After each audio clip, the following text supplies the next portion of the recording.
हरी विजय ज्ञान यज्ञ सोहळा. प्रस्तावनेमध्ये जास्त वेळ आपण आज घालणार नाही, कारण आपण पहिलाच खूप उशीर केला आहे. पण तुम्ही आम्ही मानव, अखिल मानव जात घेऊया. ती कोणत्या श्रेणीमध्ये आहे, कोणत्या कोटीमध्ये आहे ते महत्वाचं नाही. गरीब घ्या, श्रीमंत घ्या, वर्णाचा कोणत्याही वर्णाचा घ्या. 4 वर्ण सांगितले आहेत. 4 वर्णापैकी कोणत्याही वर्णाचा माणूस असू दे, ज्ञान संपन्न असू दे, अज्ञान असू दे, सर्वांना एक अंतःकरणामध्ये इच्छा आहे, मी केलेल्या कर्माचं फळ काय. ज्ञानी माणूस ज्ञानार्जन करतो, तपार्जन करतो, तेव्हा त्याच्याही मनामध्ये सुप्त इच्छा असते की मी केलेल्या तपाचं, मी केलेल्या साधनेचं मला काहीतरी फलप्राप्ती झाली पाहिजे. फलप्राप्ती जर नसेल तर ती साधना वृथा जाते. साधनेचे प्रकार शास्त्राने 3 सांगितले आहेत. एक आहे राजस साधना, एक आहे तामस साधना आणि एक आहे सात्विक साधना. सात्विक साधना ज्यांनी आतापर्यंत केली आहे त्यांना त्या ठिकाणी मोक्षाशिवाय गती दुसरी प्राप्त झाली नाही. सात्विक साधनेचं फळ. सात्विक साधना करत असताना त्यामध्ये थोडी सुद्धा न्यूनता चालत नाही.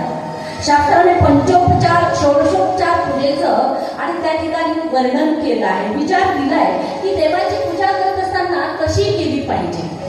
नाही काय, मग त्याच्या 5 उपचाराने देवाची पूजा केल्या जाते, 6 उपचाराने पूजा केल्या जाते. त्याच्यामध्ये एखादा उपचार जर कमी राहिला तर त्या पूजेचं फळ माणसाला प्राप्त होत नाही. मग आता इथे जर आपल्याकडून सात्विक साधना घडत नाही, सात्विक साधना घडण्यासाठी आधी अंतःकरण सात्विक झालं पाहिजे. शरीराने सात्विक साधना करता येत नाही.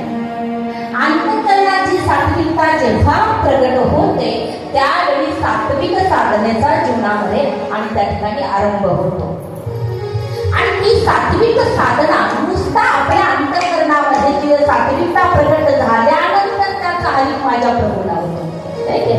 आणि त्याची प्रसन्नता मिळवणं त्याच्यासाठी सात्विक साधना सांगितले. सात्विक साधनेमध्ये तपाचरण येतं. तपश्चरण करत असताना तप करण्याची विविध प्रकार आपल्या शास्त्राने आपल्याला सांगितले आहेत. त्याच्यामध्ये कुणी अंगाला राट लावून तप केलंय, कुणी अंगावरती बंद घालून तप केलंय, कुणी अंगावरची वस्त्र त्यागून सुद्धा तप केलंय. पण तरी सुद्धा अंतःकरणाची प्रगट सात्विकता जर प्रगट झाली नसेल, संसारिक सुखासाठी जर आमची ती सात्विक साधना आम्ही पणाला लावत असू तर ती साधना सुद्धा फलहीन होते, तिची फलप्राप्ती होत नाही. मग सात्विक साधना अतिशय कठीण आणि क्लिष्ट सांगितली आहे. पण त्याच्यासाठी आपण राजस साधनेचा अंगीकार केला. शास्त्राने माणसाच्या जीवनाचा उत्कर्ष व्हावा म्हणून एवढी व्यवस्था शास्त्राने करून ठेवली की पर्याय दिले आहेत. उत्तम पर्याय, मध्यम पर्याय आणि कनिष्ठ पर्याय. उत्तम पर्यायामध्ये तुम्ही श्रीमंत आहात, सोन्याची मूर्ती करा देवाची. सोन्याची निरंजनी असली पाहिजे, सोन्याचं ताट असलं पाहिजे, देवाला सोन्याचा देव्हारा असला पाहिजे. तुमच्या पूजेला सर्व सुगंधित द्रव्ये जी आहेत महागडी ती तुमच्या पूजेला उपस्थित पाहिजे. का? तुम्ही श्रीमंत आहात. श्रीमंत तुम्ही तुमच्या बलावर झाले नाही. तुम्ही कोणत्या कुळामध्ये जन्माला यावं, श्रीमंताच्या घरी जन्माला यावं का गरीबाच्या घरी जन्माला यावं हे तुम्ही ठरवलेलं नाही, तो ठरवणारा प्रभू आहे. म्हणून तुमच्याकडे जेवढी उपलब्धी आहे तेवढी तुम्ही दाखवली पाहिजे. हे राजस साधनेमध्ये सांगितलं आहे. त्याही पलीकडे तामस साधना एक आहे. राजस साधनेचे 3 प्रकार जे सांगितले, उत्तम, मध्यम आणि वरिष्ठ. ज्याच्याकडे मध्यम परिस्थिती त्याने पेनेप्रमाणे उपलब्धी करून देवाची पूजा केली पाहिजे. आणि कनिष्ठ वर्गामध्ये सर्वसामान्य परिस्थिती, ज्याच्याकडे सुवर्णाची नाही आणू शकत ते निरंजनी नाही आपल्याकडे कमी उपलब्धी ठेवता येत, मग त्यांना मातीच्या पात्राचा सुद्धा विचार शास्त्राने दिलाय. तुमच्याकडे जे आहे ना तेने प्रकारे तुम्ही पूजा करा. पण हे सगळे बाह्य उपकरण झाली, पण त्यालाही आतून पाहिजे अंतःकरणाची जोड. हे सर्व आहे. तुम्ही सोन्याचा दिवा लावलाय, सोन्याचं ताट आहे, सोन्याचा देव्हार आहे, सोन्याची मूर्ती आहे, सगळे सुगंधित द्रव्य आहेत, षोडशोपचारे तुम्ही पूजा करतात, अनेक ब्राह्मण आणि त्या ठिकाणी स्तुती पाठ गातात, त्याच्यामध्ये तुम्ही पूजा करता. पण तुमच्या अंतःकरणात देवाविषयी रतीभर जर भाव नसेल, त्याचंही फल तुम्हाला प्राप्त होणार नाही. माझ्या महाराज म्हणतात, देवाकारणे भाव तस्मात देणे लगे फारसे पित्त. देव भावाचा केला देवा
अंतःकरणातील शुद्ध सात्विक भावाची गरज आहे. म्हणून उपासना पद्धतीमध्ये 3 पद्धती सांगत असताना तामसिक जी पद्धती आहे ते चारक मारक आदी लोकांना त्रास देण्यासाठी जी उपासना केल्या जाते तिला तामसी उपासना म्हणतात.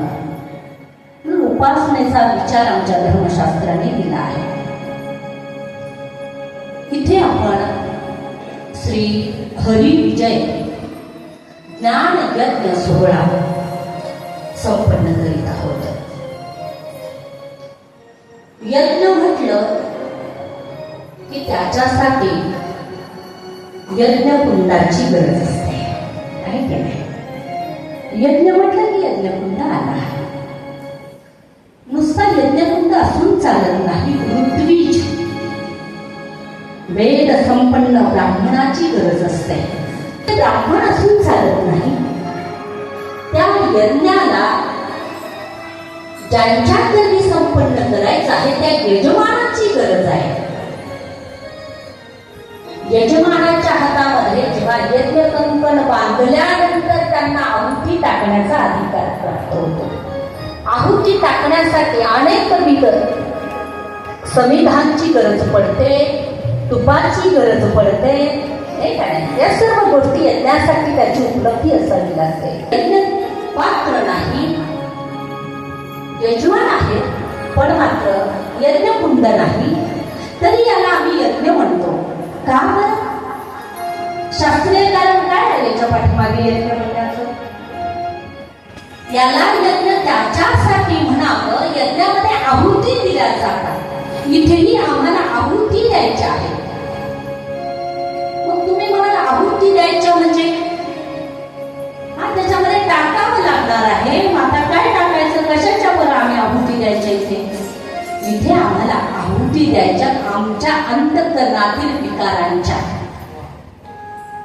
जे षड विकार आमच्या अंतःकरणामध्ये घर करून राहिलेत ना, त्याच्या आहुती आम्हाला इथे द्यायच्या आहे.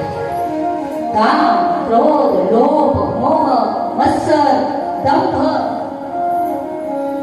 हे जे शत्रू आहेत, आम्हाला बाहेरच्या शत्रूपासून भय नाही. माणसाचं जीवन उद्ध्वस्त करण्यासाठी आतील शत्रू जेवढे प्रबळ आहेत तेवढे बाहेरचे शत्रू प्रबळ नाही. म्हणून आतले शत्रू जर का शमत असतील तर बाहेर माणसाला कुणाचीच भीती उरत नाही.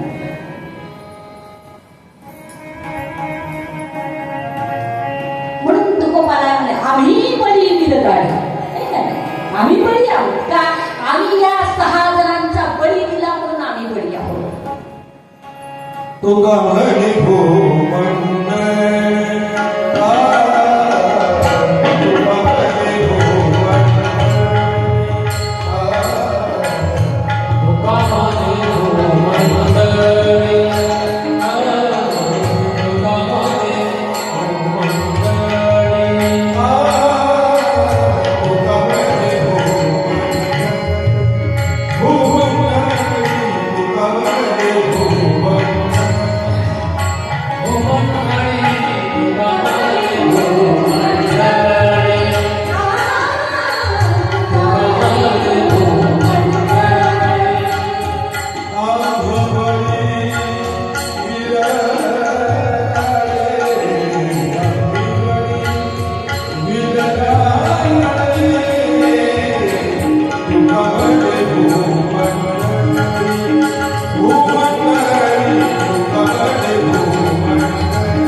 आपण यज्ञाचा विचार करत आहोत की इथे आहुती द्यायच्या आहेत, परंतु 6 विकारांच्या.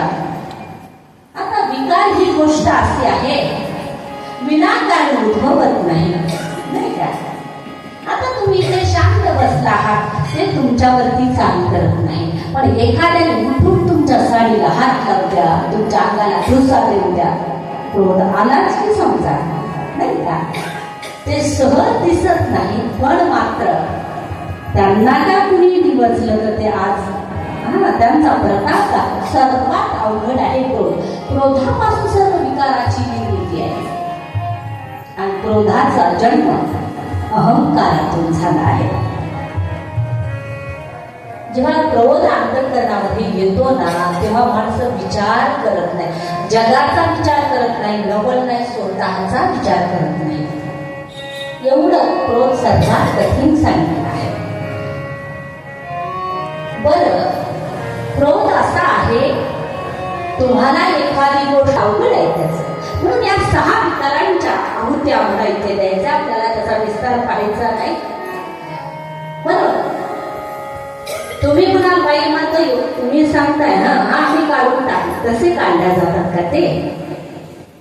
अहंकार नावाचा विकार जर नसता तर या पृथ्वीचं निर्माण झालं नसतं. पुरुषाच्या ठिकाणी पुरुषत्वाचा अहंकार निर्माण झाल्याशिवाय बीजोत्पादन करता येत नाही. जीवाचा अहंकार निर्माण झाल्याशिवाय आपल्या गर्भामध्ये ते बीज धारण करता येत नाही. हा शास्त्राचा नियम आहे. जर आमचा जन्म अहंकारातून असेल खरंच काढून टाकता येईल का? मग 7 दिवस तुम्ही काढा म्हणता, जाळा म्हणता, कसं बरं टाकायचं? म्हणून फार सुंदर विचार आम्हाला शास्त्राने दिलाय की बाबा तुम्ही 7 दिवस आहात ना, 7 दिवस तुम्हाला व्रतस्थ राहायचं आहे. तुम्हाला फलप्राप्ती करायची आहे कथेची, त्याच्यासाठी व्रतस्थ असणं फार गरजेचं आहे. मग पहिलं व्रत आहे विकारांना दूर ठेवणे. मग 7 दिवस क्रोधच करायचा नाही. कोणी कितीही मागणार करत आलं तर आपण त्याला प्रतिउत्तर द्यायचं नाही. भांडण वाढायचा नाही पाहिजे. कोणाबद्दल मोह करायचा नाही, त्याग करायचा नाही. ना भोगावे ना त्यागावे, मध्यभागी विभागावे. तटस्थ भूमिका घेऊन 7 दिवस राहायचे. येणेप्रमाणे जर तुम्ही करता करता बरीच माणसं इथे अशी आहेत की त्यांनी वर्षातून किमान 5-6 तरी कथेला उपस्थिती लावतात. 6 कथेला जर उपस्थिती लागली तर किती दिवस तुम्ही क्रोधांना दूर ठेवणार आहात वर्षातून? 1 महिना. 6 पंच 30, 6 36 होते ते. पण एखाद्या दिवशी गेलं, एखाद्या दिवशी नाही गेलं, आहे की नाही? जर तुम्ही 5 कथेला तरी उपस्थिती लावली तरी 1 महिना वर्षातला तुम्हाला या विकाराशिवाय जगता येतो. म्हणून त्याच्यासाठी फार सुंदर दृष्टांत आला आहे की एक लहान मुलं आहे 1.5 वर्षाचं. त्याला आईच्या अंगाच्या विलग करायचंय, तोडायचंय. तो फार आईला त्रास देतो, झोपू देत नाही.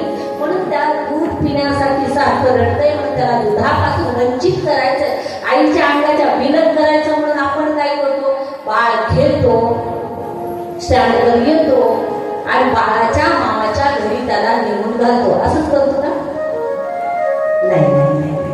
मग त्या बाळाला घ्यायचं, 2 तास बाहेर घेऊन जायचं, तिकडे काहीतरी खाऊ घालायचं. मग 4 तास न्यायचं, मग 6 तास न्यायचं, मग 1 दिवस न्यायचं, आणि मग 1 दिवस आणि 1 रात्र न्यायचं. येणेप्रमाणे आहे ना घडी. काही एकदम 6 महिने नेऊन घातल्या जातो. नंतर होतं काय, ते बाळ जवळ येतं.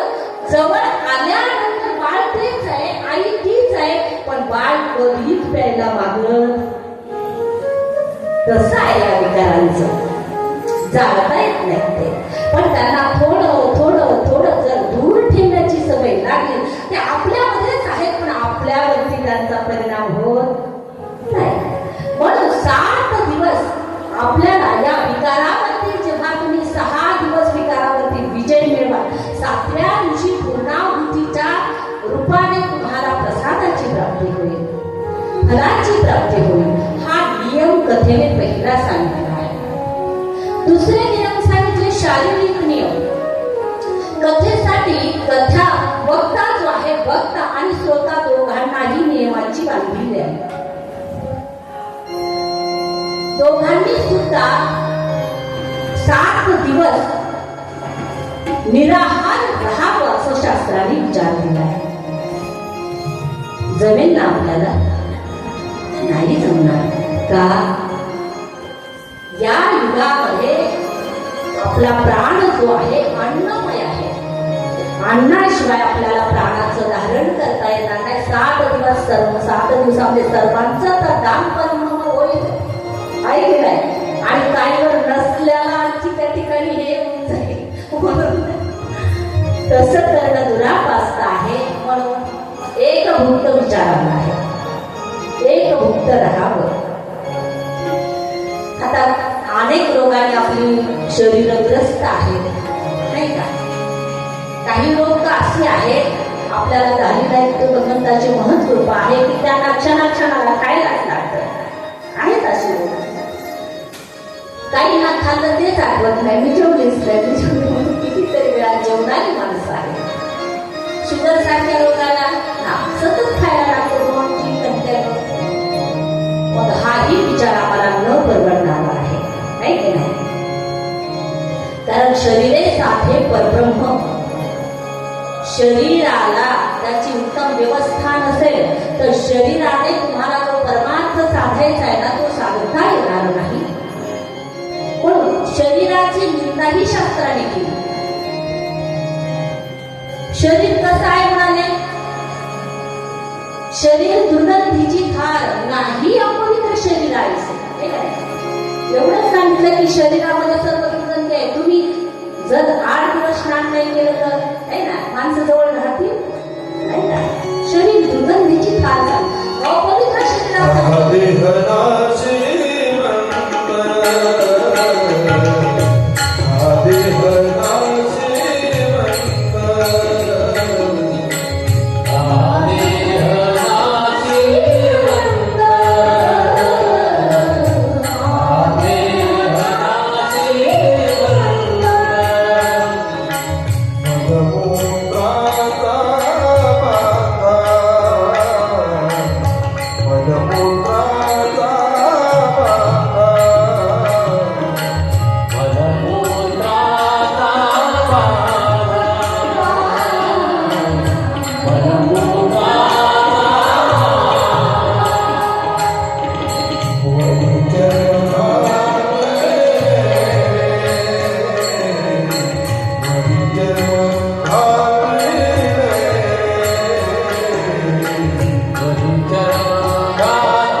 ज्ञानोपाध्यायांनी फार सुंदर सांगितलं शरीराच्या संबंधानं. हा देह नासीवंत मलमूत्राचा बांधा, वरी चर्म घातिले रे तृणी कीटकाचा सांधा, रव रव दुर्गंधी रे अमंगळ तिची बाधा, म्हणून स्मरे त्या हरिहरा शरण जाई गोविंदा. दुसरीकडे सांगितलं शरीर उत्तम चांगले शरीर सुखाचे घुसले, शरीरे साध्य होय केले शरीरे साधे परब्रह्म. तुम्हाला देवप्राप्ती करायची ना, या शरीराच्या द्वारे होणार आहे. म्हणून निराहार राहणं सुद्धा आम्हाला परवडणार नाही. म्हणून शरीराचे तुम्हाला जे जे खायचं ते खा. जेवढं तुम्हाला अगदी 7 दिवस आणखी पुष्टता आली पाहिजे. कोणी म्हणालं पाहिजे की कथेने आमचं 2 किलो वजन वाढलं, येण्याप्रमाणे जे खायचं ते खाऊन आपण मात्र कथा ऐका.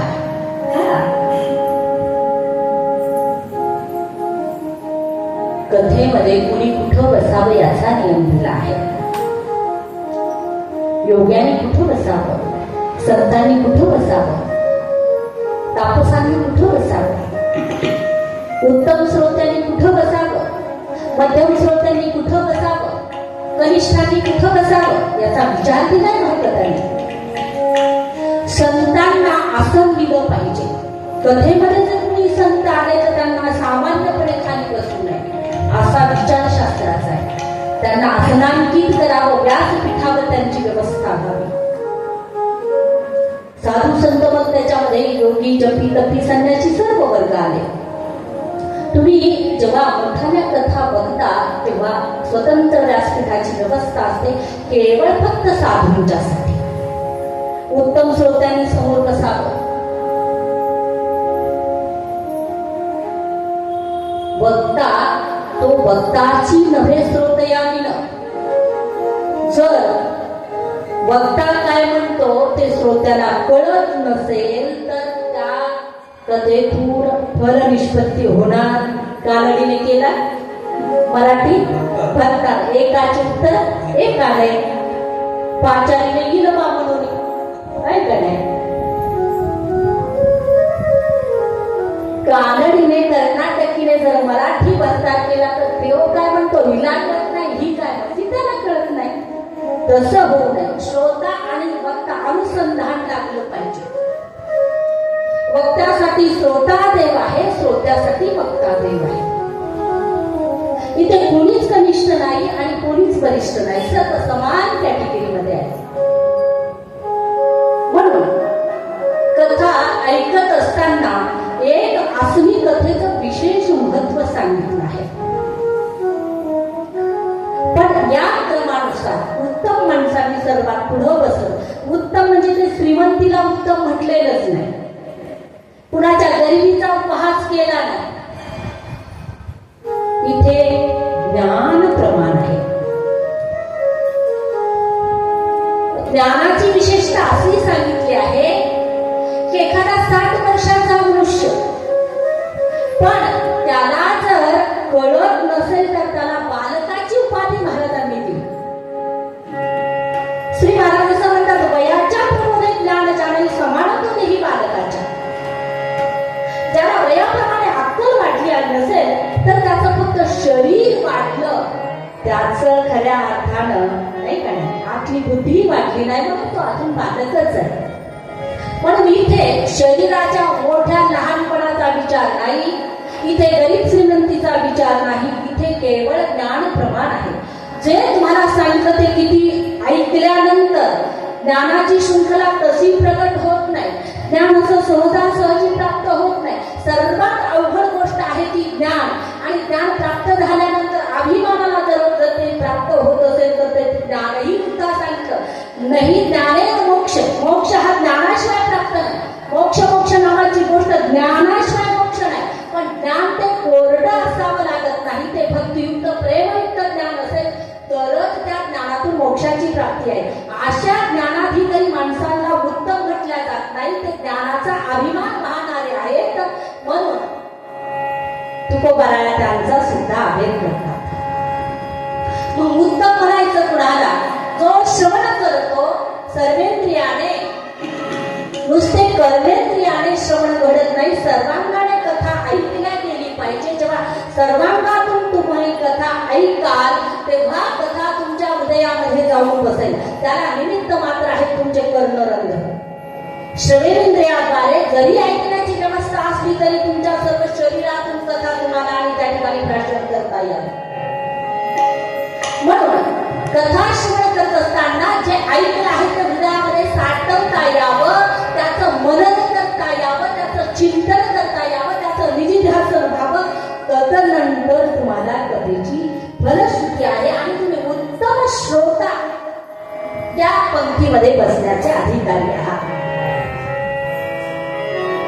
मग मध्यमांनी त्याच्यानंतर आणि कनिष्ठांनी त्याच्यानंतर. कनिष्ठ म्हणायचे कुणाला? ज्याला कथं काय चाललंय ते काहीच कळत नाही. कहा गए ते कहा त्याला कुछ नाही, ही ज्याची अवस्था आहे त्याला कनिष्ठ म्हणावं. त्याला काहीच कळत नाही. कशासाठी कथा आहे, का आयोजक कोण आहे, कशासाठी हे सर्व चाललंय काहीच गेलं नाही. लोक चालले, मी चालले, तिथं गेले. एक जण म्हणाला ताई एवढ्या गोळ्या खातो म्हणाला तुला झोपच येत नाही, रोज गोळी खाल्ल्याशिवाय झोपच लागत नाही. मग म्हणाले कथेमध्ये तुमच्या आलो आणि मला सहज इतकी सुंदर झोप येते म्हणून सांगू काय काय अशी काय म्हणताय. ते सर्व यादी कनिष्ठाची आहे आणि ते सर्व श्रेष्ठच आहे, कनिष्ठ कोणीच नाही. तुम्ही सर्व उत्तम श्रोते आहात. म्हणून आपण या ठिकाणी हरी जय ज्ञान यज्ञ श्रवण करीत आहोत, अनुभवित आहोत. हा ज्ञान यज्ञ ज्याच्या रूपाने आहे. हरी ही उपाधी. हरी हरती पापाला. जो पापाचं हरण करतो त्याला हरी असं म्हणतात. जो तुमच्या संकटाचं हरण करतो त्याला हरी म्हणतात. जो तुमच्या दुःखाचं हरण करतो त्याला हरी म्हणतात. आणि त्या हरीची कथा आपण या ठिकाणी श्रवण करणार आहोत. त्याच्या स्वरूपाचा विचार करत असताना फार सुंदर विचार भागवतात आलाय. सच्चिदानंद रूपाय विश्वोत्पत्त्यादि हेतवे तापत्रय विनाशाय श्रीकृष्णाय भूयः नमः. पुराणांतरी ज्याही कथा घडल्या त्या सर्व कथा नैमिष नावाच्या अरण्यामध्ये घडलेल्या आहेत. नैमिष नावाचं अरण्य जे लखनौ जवळ आहे. आजही तिथे अनेक कथा दिवसासाठी चालू राहतात. त्याला आधार पुराणांचा आहे. 88,000 ऋषी भगवत कथा श्रवण करायची. प्रभूच्या लीलांचं मनन चिंतन विशुद्धाचं करावं. त्याची चर्चा व्हावी. पुण्य संपादित करता यावं म्हणून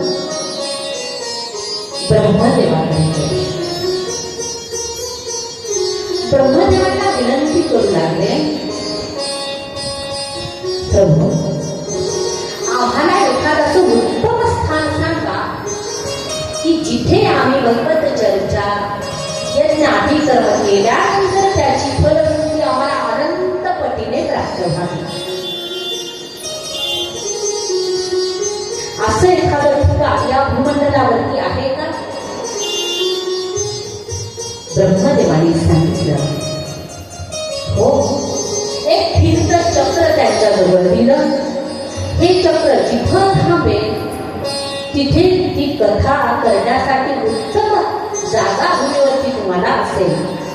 आणि ते चक्र फिरत फिरत फिरत सर्व ऋषी पाठीमागे आहे. चक्र पुढे चालत आहे. करता करता नैमिष नावाच्या अरण्यामध्ये आलं आणि तिथे जाऊन थांबलं. म्हणून ते स्थळ कथा कीर्तन यज्ञ आदी करण्यासाठी उत्तम मानल्या जातं. कारण त्याची फलश्रुती अनंत पटीने प्राप्त होते. म्हणून आता निमिष याचा अर्थ निमिष म्हटलं की आपल्या डोळ्याची पापणी उघडते आणि लवते. या अवधीला निमिष असं म्हणतात. मग आता आपल्या लक्षात राहत नाही. एका मिनिटात कितीतरी वेळा ते निमिष येतात आणि जातात. हा लौकिक अर्थ आहे. निमिष म्हणजे डोळ्याच्या पापणीचा. आता निमिष ज्ञानोबारायांना जर विचारलं तर निमिषाला क्षण म्हणण्याची पद्धती आहे. ज्ञानोबारायांनी हरिपाठामध्ये विचार दिलाय, देवाचे द्वारी उभा क्षण.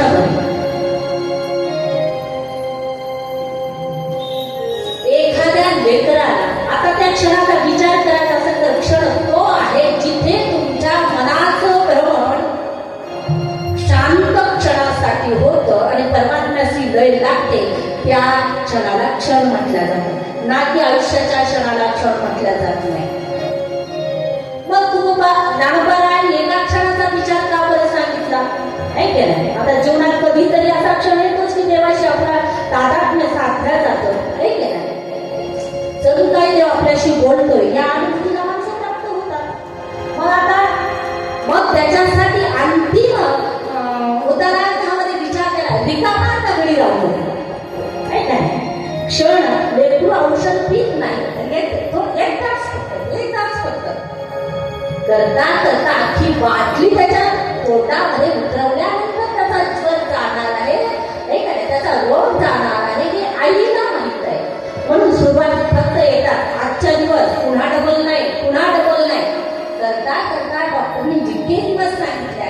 तितक्या दिवस ते औषध पोटात द्यावंच लागतं.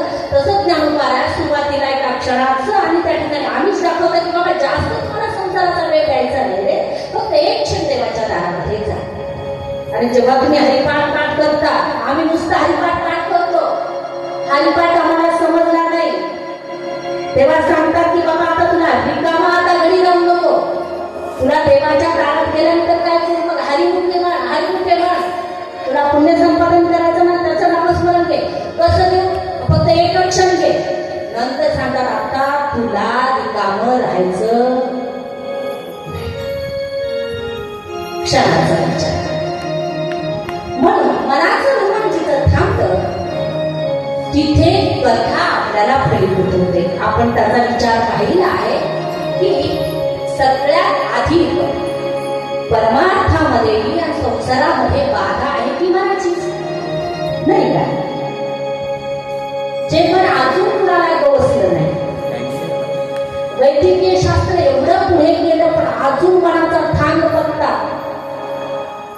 वैद्यकीय शास्त्राला सुद्धा लागला. आम्ही विज्ञान युगामध्ये जगणारी माणसं आहोत, सायन्सवर विश्वास करणारी माणसं आहोत, अनेक प्रयोग सिद्ध करून माणसाचं मंगळावर पोचतो. माणसं चंद्रावर सुद्धा नाही का, पण मन मिळालं का कुणाला, सर्वात अवघड आहे मन. म्हणून महाराजांनी विचार केला आधी मन धरा, आधी मन जपत चंचल, मन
चंचल मकार सांगितले, त्याच्यामध्ये मनाचा क्रमांक पहिला सांगितला आहे.